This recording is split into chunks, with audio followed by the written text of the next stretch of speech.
नमस्कार साथियों, स्वागत है आप सभी का अपने YouTube चैनल पे। 27 तारीख को कलाम एकेडमी की तरफ से रीट मुख्य परीक्षा के लिए फाइनल टेस्ट का आयोजन है वो करवा लिया गया।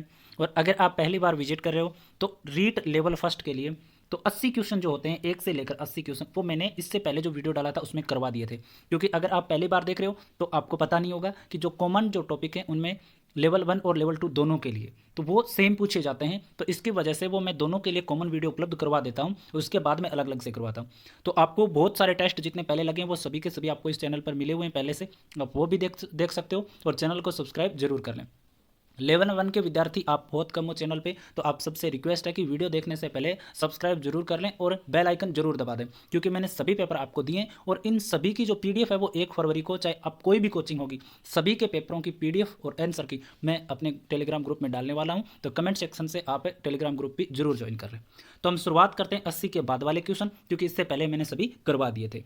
तो चैनल को सब्सक्राइब जरूर करना और ज़्यादा से ज़्यादा शेयर जरूर कर देना। आपके व्हाट्सएप ग्रुप जितने भी हैं, टेलीग्राम ग्रुप आपके पास जो भी है, सभी में आपको शेयर कर देना। तो देखो पहला क्वेश्चन आता है कि नंदलाल देवड़ा की हवेली कहाँ स्थित है। तो नंदलाल देवड़ा की जो हवेली है वो कहाँ पर है? फतेहपुर सीकर के अंदर है। नंदलाल देवड़ा की हवेली फतेहपुर सीकर के अंदर। आग के साथ राग और फाग का अनूठा संगम किस नृत्य में देखने को मिलता है? आग के साथ राग और फाग का अंगूठा जो संगम है वो कौन से नृत्य में देखने को मिलेगा? अग्नि नृत्य में देखने को मिलता है। जोगी जोगन, कान गुजरी, मियाँ बाबू, रसीली तोबलन किस शैली के लोकप्रिय ख्याल है? तो जोगी जोगन, कान गुजरी, मियाँ बाबू, रसीली तंबोलन किस लोकप्रिय ख्याल है? तो शैली के लोकप्रिय ख्याल है, तो कौन सी के हो जाएंगे? ये जयपुरी ख्याल के लोकप्रिय शैली के जो ख्याल है। निम्न में से कौन सा या कौन से प्राकृतिक सूचक है? तो प्राकृतिक सूचक इसमें से कौन कौन से हो जाएंगे?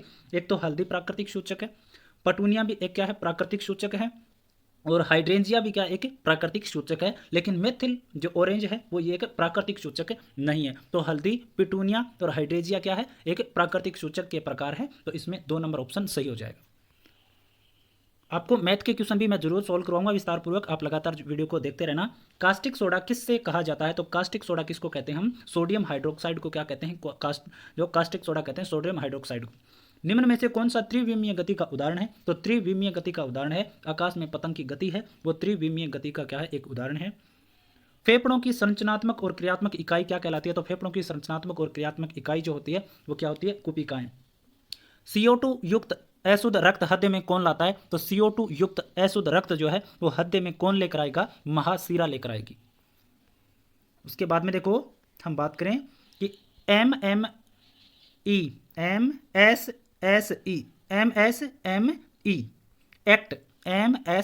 एक्ट स्व प्रमाणीकरण योजना के तहत पावती पत्र जारी होने से कितने वर्ष तक आवेदक को राज्य के सभी कानूनों के तहत अनुमोदन व निरीक्षण की छूट दे है?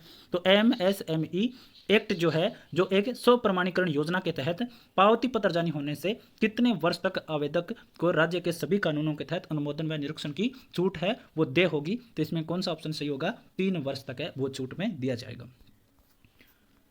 मेवाड़ महाराणा सांगा व मुगल शासक बाबर के युद्ध का परिचायक कौन सा ऐतिहासिक स्थल है? तो मेवाड़ के अंदर जो महाराणा सांगा और मुगल शासक बाबर के बीच में जो युद्ध हुआ था वो कौन से ऐतिहासिक स्थल पे हुआ था? ये हमसे पूछा है। तो खानवा भरतपुर के अंदर। राजस्थान में रमकड़ा उद्योग कहाँ का प्रसिद्ध है? तो राजस्थान में रमकड़ा उद्योग है वो गलियाकोट डूंगरपुर का प्रसिद्ध है रमकड़ा उद्योग। राजस्थान के एकमात्र ऐसे राज्यपाल जिन्होंने अन्य किसी राज्य के राज्यपाल का अतिरिक्त प्रभार संभाला। तो राजस्थान के एक ऐसे कौन से राज्यपाल है जिन्होंने राज्य के राज्यपाल का अतिरिक्त प्रभार संभाला था अन्य राज्य के? तो बताओ इसमें से कौन सा हो जाएगा? तो कल्याण सिंह।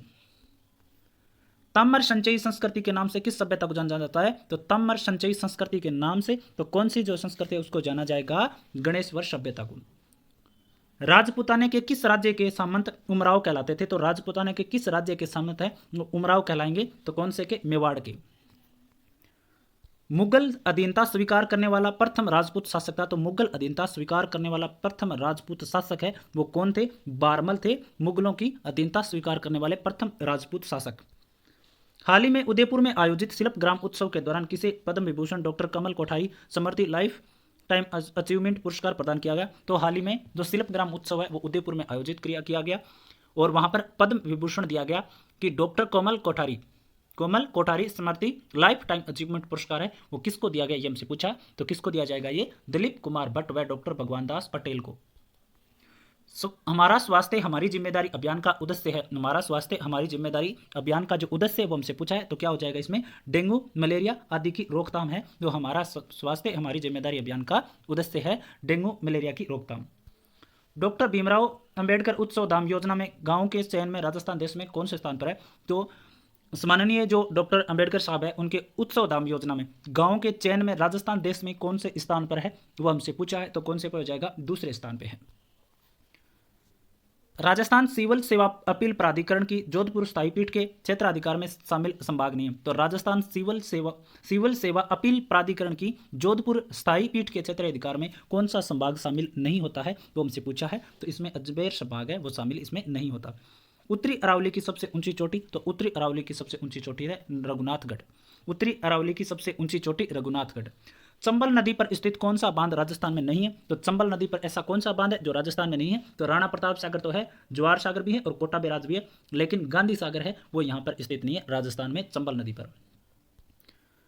राष्ट्रीय कृषि विकास योजना में केंद्र राज्य वित्त पोषण अनुपात है। राष्ट्रीय कृषि विकास योजना में केंद्र राज्य वित्त पोषण अनुपात कितना है। तो राष्ट्रीय कृषि विकास योजना उसमें केंद्र और जो राज्य का जो अनुपात है वो हमसे पूछा है कि कितना होता है। तो कितना होता है, 60:40।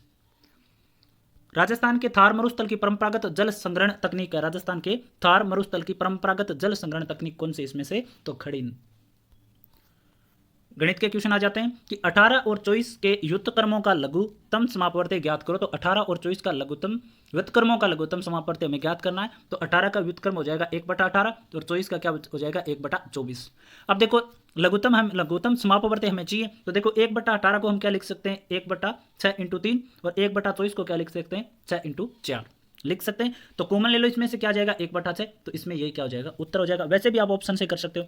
1/4 बिल्कुल नहीं होगा क्योंकि 18 में भाग नहीं जाएगा, 1/16 भी नहीं होगा, भाग नहीं जाएगा। उसके बाद में बचते हैं दो संख्याएं, ये 72 और 1/6। तो इसमें से क्या हो जाएगा 1/6।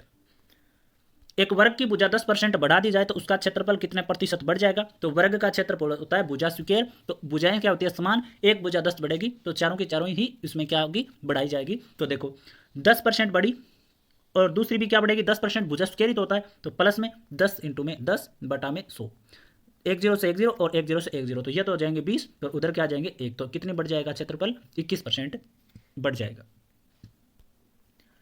कोई राशि साधारण ब्याज की दर से 10 वर्ष में स्वयं की दोगुनी हो जाएगी। कोई राशि किस साधारण ब्याज की दर से। तो इसमें सूत्र होता है n-1, या आप मान सकते हो दर लो तो ये भी मान सकते हो आप। हाँ n-1 बटा में क्या हो जाएगा दर या समय, इंटू में क्या आ जाएगा 100। ये लो, इस बार क्या दे रखा है समय दे रखा है, दर हमें ज्ञात करनी है और कितना गुना उसका n का मान कितना है। यहाँ पे 2 गुना 3 गुना जो भी आए तो 2 गुना है ना। तो 2 - में 1 बटा में दर तो है ही नहीं, दर बराबर हमें ज्ञात करना है। तो समय कितना है 10 × में 100।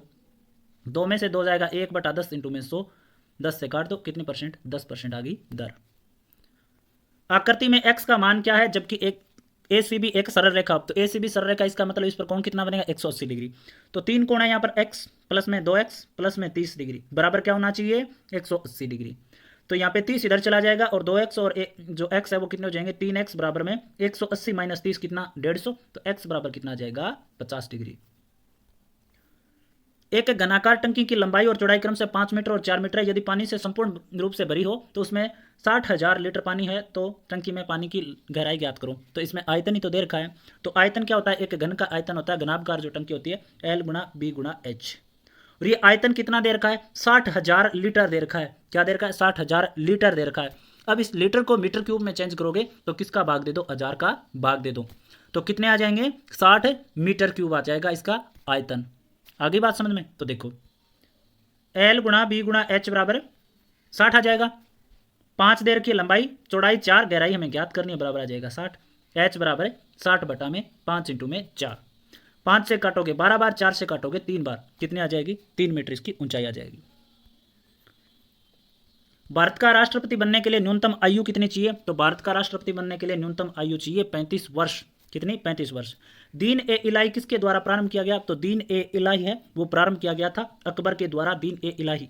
राजस्थान के दक्षिणी भाग में पहाड़ी क्षेत्रों में की जाने वाली स्थानांतरित कृषि। राजस्थान के दक्षिणी भाग में पहाड़ी क्षेत्रों में जो स्थानांतरित कृषि की जाती है उसको क्या कहते हैं वालरा कहते हैं। वर्ष 2021-22 के लिए स्थिर कीमतों पर राजस्थान की अर्थव्यवस्था की वृद्धि दर रही है। तो वर्ष 2021-22 के लिए स्थिर कीमतों पर राजस्थान की अर्थव्यवस्था की वृद्धि दर कितनी रही है? तो कितनी रहेगी? 11.04% वृद्धि रही है। राजस्थान का प्रवेश द्वार कौन सा है? तो राजस्थान का प्रवेश द्वार है भरतपुर।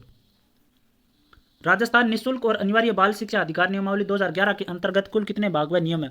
तो राजस्थान निःशुल्क और अनिवार्य बाल शिक्षा अधिकार नियमावली 2011 के अंतर्गत कुल कितने भाग और नियम है? तो कितने हो जाएंगे? 10 भाग है इसमें और 29 नियम है। राजस्थान के मान्यता प्राप्त निजी विद्यालय में आरटीई निःशुल्क प्रवेश हेतु किस वर्ष से ऑनलाइन प्रक्रिया को अनिवार्य कर दिया गया? तो राजस्थान के मान्यता प्राप्त निजी जो विद्यालय है उनमें आरटीई निःशुल्क प्रवेश हेतु किस वर्ष से ऑनलाइन प्रक्रिया है वो अनिवार्य कर दिया गया था? तो कब से? 2014-15 से। शिक्षा दर्शन कार्यक्रम की शुरुआत कब हुई? तो शिक्षा दर्शन कार्यक्रम की शुरुआत है वो हुई थी 1 जून 2020 को शिक्षा दर्शन कार्यक्रम। आरटीई अधिनियम 2009 की धारा 12 के अनुसार अभावग्रस्त समूह व दुर्बल वर्ग के न्यूनतम 25% बच्चों को निःशुल्क प्रवेश देने का प्रावधान किस श्रेणी के विद्यालयों के लिए? तो जो आरटीई अधिनियम 2009 है तो उसकी धारा 12 है, उसमें अभावग्रस्त और समूह और दुर्बल वर्ग के जो न्यूनतम 25% बच्चों को निःशुल्क प्रवेश दिया जाता है, ऐसा प्रावधान किस श्रेणी के विद्यालयों के लिए है? ये हमसे पूछा है। तो ऐसा किसके लिए? एक तो खास श्रेणी का विद्यालय और एक निजी विद्यालय, इन दोनों के लिए क्या दिया गया? निःशुल्क प्रवेश का प्रावधान किया गया। SIQE का समन्वित कार्यक्रम है। SIQE एक समन्वित कार्यक्रम, SIQE एक समन्वित कार्यक्रम है। ये किसका है? तो ABL, CCP और CCE का। आदर्श विद्यालय संचालित है। आदर्श विद्यालय संचालित है कक्षा 9 से 12 के लिए आदर्श विद्यालय संचालित है। विद्यालय प्रबंधन का कार्य है। तो विद्यालय प्रबंधन का कार्य है एक तो स्टाफिंग, संप्रेषण और संगठन, तीनों के तीनों उपरोक्त सभी।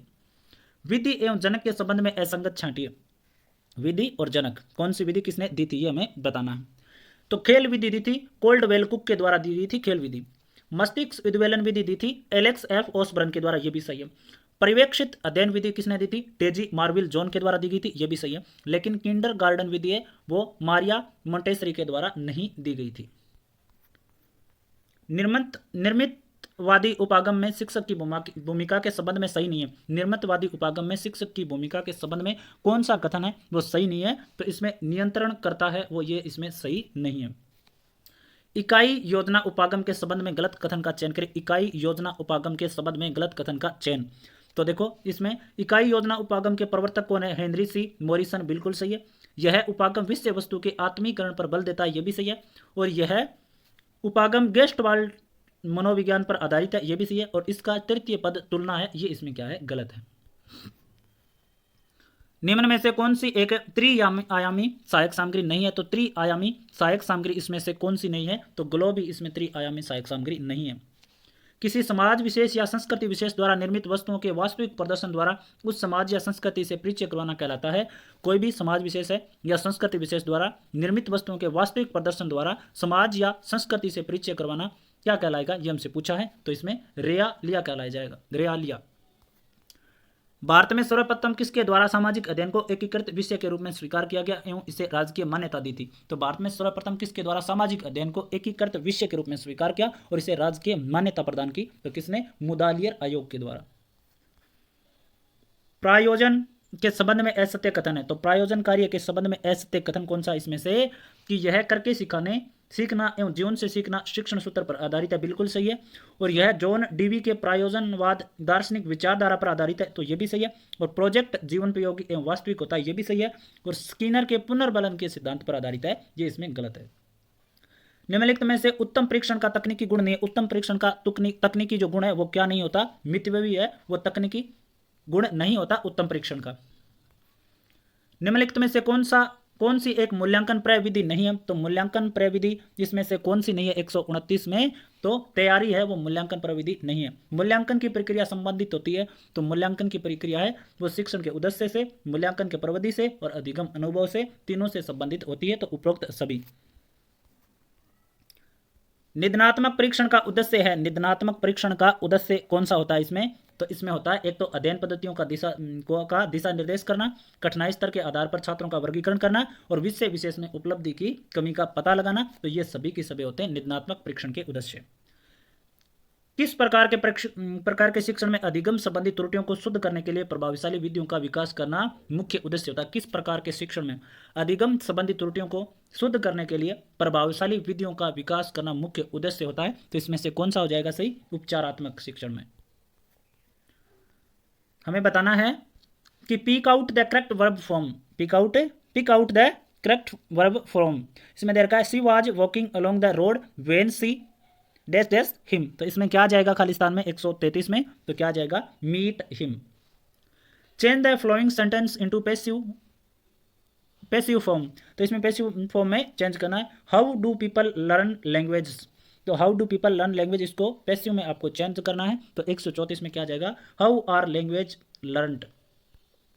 Add dash dash vowel after dash dash last consonant. तो इसमें क्या जाएगा खालिस्तान में 135 में? तो पहले तो आ जाएगा इसमें add a vowel after the last consonant. इसमें 4 नंबर वाला क्या हो जाएगा? सही हो जाएगा। A speech given without preparation is called. A speech given without preparation is called क्या कहलाएगी? तो 136 में extempore. I am trying to phone her but I can't. I am trying to phone her but I can't. 137 में क्या जाएगा? Get through. Communicative approach to English teaching means. Communicative approach to English teaching means. तो इसमें क्या जाएगा? Communicative competence. इसमें सही हो जाएगा। इसके बाद में देखो 139 नंबर कि which one of these is not a part of remedial teaching. Which one of these is not a part of remedial teaching. तो इसमें कौन सा हो जाएगा? Preference to reinforced practice of forgotten part introduced earlier. तो इसमें 4 number option सही हो जाएगा। The concept of evolution was introduced by. The concept of evolution was introduced by. तो इसमें क्या हो जाएगा? B.S. Bloom. Multi लैंग्वेजलिज्म in classroom can be used. इसमें आपको चूज द इरेलीवेंट ऑप्शन बताना है आपको 141 में। तो इसमें क्या आ जाएगा? Teach only language. कौन सा अर्थ सही नहीं है? तो इसमें कौन सा अर्थ सही नहीं होगा? तो छठी का दूध याद आना, बचपन का लाड़ प्यार याद आना, ये इसमें क्या हो जाएगा? गलत हो जाएगा। शुद्ध शब्द है, तो शुद्ध शब्द इसमें से कौन सा है? कार्यक्रम है, वो इसमें शुद्ध शब्द है। सत्याग्रह में कौन सी संधि है? तो सत्याग्रह में कौन सी संधि हो जाएगी? दीर्घ स्वर संधि हो जाएगी। कौन सा प्रत्यय लगाने से मधुर विशेषण भाववाचक संज्ञा में परिवर्तित हो जाएगा? कौन सा प्रत्यय लगाने से मधुर विशेषण भाववाचक संज्ञा में परिवर्तित हो जाएगा? तो इसमें ता प्रत्यय लगाने से, मधुरता से। भाषा शास्त्र में समास है, भाषा शास्त्र में समास हो जाएगा तत्पुरुष। निम्न में से कौन सा परिवीक्षित अध्ययन उपागम का सोपान है? इनमें से कौन सा परिवीक्षित अध्ययन उपागम का सोपान नहीं है? तो कौन सा नहीं है? कलात्मक प्रयोजना। निम्नलिखित में से मातृभाषा हिंदी शिक्षण की समस्या है। निम्नलिखित में से मातृभाषा हिंदी शिक्षण की समस्या है, तो क्या है? वर्णों की अधिकता। डाल्टन प्रणाली के आविष्कारक है। डाल्टन प्रणाली के आविष्कार कौन है? पार्कहर्स्ट। और उपचारात्मक शिक्षण हेतु पहले आवश्यक है, उपचारात्मक शिक्षण हेतु पहले क्या आवश्यक है? निदानात्मक परीक्षण आवश्यक है। तो देखो लेवल 1 के लिए जितने भी आपके टेस्ट हुए कलाम एकेडमी की तरफ से सभी मैंने यूट्यूब पे आपको करवा दिए हैं। इन सभी की PDF आपको टेलीग्राम ग्रुप में मिलेगी 1 फरवरी को। उससे पहले आप ऐड हो जाइए वहाँ पे और अपने साथियों को भी जरूर कर दें। यहाँ पे यूट्यूब चैनल आपको सब्सक्राइब करना है, बेल आइकन दबा लेना और ज़्यादा से ज़्यादा इसको शेयर कर देना। आज के लिए इतना ही, धन्यवाद।